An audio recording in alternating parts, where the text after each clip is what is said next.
ಸುಮಾರು ಜನ ನನಗೆ ಫೋನ್ ಮಾಡಿ ಕೇಳ್ತಾರೆ, ಪ್ರಪ್ರಥಮ ಆಧ್ಯಾತ್ಮದ ಅಭ್ಯಾಸ ಶುರು ಮಾಡಬೇಕಾದ್ರೆ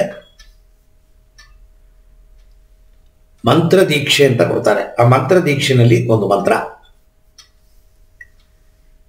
ಆ ಮಂತ್ರ ನಿಮ್ಮ ಮನಸ್ಸು ದೇಹ ಆತ್ಮವನ್ನು ಒಕ್ಕೂಡಿಸೋದಕ್ಕೆ ಕೊಡುವ ಮಂತ್ರ. ಅದು ಎಷ್ಟೋ ಕೋಟಿ ಕೋಟಿ ಕೋಟಿ ಕೋಟಿ ಕೋಟಿ ಕೋಟಿ ಆ ಮಂತ್ರವನ್ನು ಉಚ್ಚಾರಣೆ ಮಾಡಿ ಆ ಮಂತ್ರ ಆಕಾಶದಲ್ಲಿ ಯಾವಾಗಲೂ ತೇಲ್ತಾ ಇರುತ್ತೆ. ನಿಮ್ಮ ಥರ ಕೋಟಾನಿ ಜನಗಳು ಅದನ್ನು ಹೇಳ್ತಾರೆ.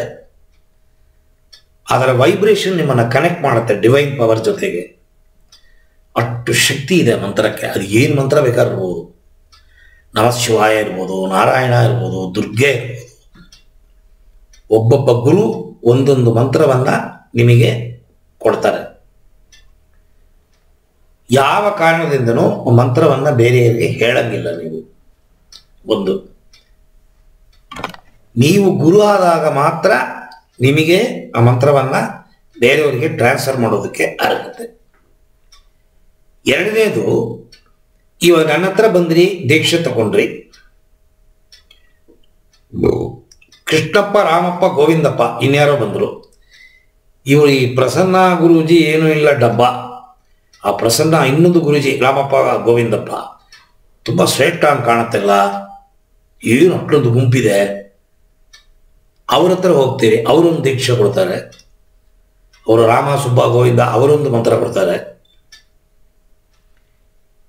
ಸಿದ್ಧಾರೂಢರು ನಮ್ಮ ಹುಬ್ಬಳ್ಳಿ, ಅಲ್ಲಿ ಹೋಗ್ತೀರಾ, ಅಲ್ಲಿ ಯಾರೋ ಬರ್ತಾರೆ, ಅವರೇನೋ ಒಂದು ಮಂತ್ರ ಕೊಡ್ತಾರೆ. ಈ ತಿರುವಣ್ಣಾಮಲೈ ತಮಿಳುನಾಡು, ಅಲ್ಲಿ ಹೋಗ್ತೀರಾ ರಮಣಾಶ್ರಮ ನೋಡೋಕ್ಕೆ, ಅಲ್ಲಿ ಯಾರೋ ಗುರುಗಳು, ನೀವು ಹೋಗಿದ್ದ ದಿವಸ ಮಂತ್ರ ದೀಕ್ಷೆ ಕೊಡ್ತಾರೆ. ನಿಮ್ಮ ಹೆಸರು ಕೊಟ್ಬಿಟ್ಟು ಅಲ್ಲಿ ಮಂತ್ರ ದೀಕ್ಷೆ ತಗೊಂಡ್ಬಿಡ್ತೀರಾ. 10 ಗುರುಗಳ ಹತ್ರ ಹೋಗಿ 10 ಮಂತ್ರ. ಒಬ್ಬ ಹೆಂಡತಿ, ಒಬ್ಬ ಗಂಡ. ಗಂಡ ಮಲ್ಟಿಪ್ಲೈ ಆಡಿದ್ರು ಕಷ್ಟ, ಹೆಂಡತಿ ಮಲ್ಟಿಪ್ಲೈ ಆದರೂ ಕಷ್ಟ. ಅದೇ ರೀತಿ ಈ ಗುರುಗಳು ಮಲ್ಟಿಪ್ಲೈ ಆದರೂ, ಮಂತ್ರಗಳು ಮಲ್ಟಿಪ್ಲೈ ಆದರೂ ಕಷ್ಟ. ಯಾವುದನ್ನು ಇಟ್ಕೊಳ್ಳೋದು, ಯಾವುದನ್ನು ಬಿಡೋದು, ಯಾರು ಇದಕ್ಕೆ ಸರಿಯಾದ ಉತ್ತರ ಕೊಡ್ತಾರೆ? ಎಲ್ಲ ಚೆನ್ನಾಗಿದೆ ನನಗೆ, ಒಬ್ಬೊಬ್ಬರ ಹತ್ರ ಒಂದೊಂದು ಚೆನ್ನ. ನಾನು ಹೇಗೆ ಎಲ್ಲ ಬಿಡಕ್ಕೆ ಸಾಧ್ಯ? ಅದಕ್ಕೆ ಇದರ ತಾತ್ಪರ್ಯ, ಮೊಟ್ಟ ಮೊದಲು ಅವ ಒಳ್ಳೆಯ ಗುರುವೋ ಕೆಟ್ಟ ಗುರುವೋ, ಚೆನ್ನಾಗಿದ್ದಾನೆಯೋ ಚೆನ್ನಾಗಿಲ್ವೋ, ಯೋಗಿಯೋ ಡಬ್ಬ ನನ್ನ ಮಗನೋ ಏನೋ, ಒಬ್ಬ ಒಂದು ಮಂತ್ರ ದೀಕ್ಷೆಯನ್ನು ಕೊಟ್ಟುಬಿಟ್ಟ. ಆ ಮಂತ್ರವೇ ನೀವು ಸಾಧನೆ ಮಾಡಿ ಕೊನೆಯ ಸ್ಥಿತಿಯನ್ನು ಮುಟ್ಟೋ ತನಕ ಅದೇ. ಅಂದರೆ ನೀವು ಗುರುಗಳ ಹತ್ರ ಹೋಗೋದು ತಪ್ಪಿಲ್ಲ. ಮೊದಲನೇ ಗುರು ಯಾವನಿದ್ದ, ಏನು ಹೇಳಿಕೊಟ್ಟ ಅದನ್ನೇ ಫಾಲೋ ಮಾಡಬೇಕು. ಯೂಟ್ಯೂಬಲ್ಲಿ ಅವರು ವ್ಯೂವರ್ಶಿಪ್ಪು ಮತ್ತೆ ಸಬ್ಸ್ಕ್ರೈಬರ್ ಬೇಕು ಅಂತ ವಿಡಿಯೋಗಳು ಹಾಕ್ತಾರೆ. ಏನೋ ಕಳ್ಳೆಕಾಯಿ ಬೀಜದ ಹಲ್ವಾ, ಏನೇನೋ ಇರುತ್ತೆ, ಏನೇನೋ ಹಾಕ್ತಾರೆ. ಅದು ಹಲ್ವಾ ಮಾಡೋಕ್ಕಾಗತ್ತೀವೋ ಇಲ್ವೋ, ಇವಳೇ ಒಂದು ಸೃಷ್ಟಿ ಮಾಡಿ ಒಂದನ್ನು ಹಾಕ್ಬಿಡ್ತಾಳೆ ವಿಡಿಯೋ. ನಮ್ಮವ್ರ ಮನೇಲಿ ಕಣಕ್ತಾರೆ,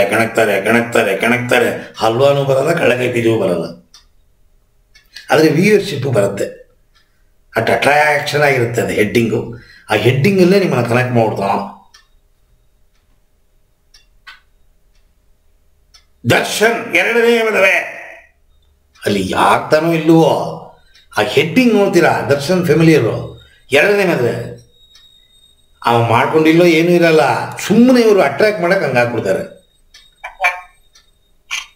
ಒಳಗೆ ನುಗ್ಗಿ ನೋಡ್ತೀವಿ, ಏನೇನೋ ಜಾಲಗಳೆಲ್ಲ ಮಾಡಿರ್ತಾರೆ ವಿಡಿಯೋದಲ್ಲಿ.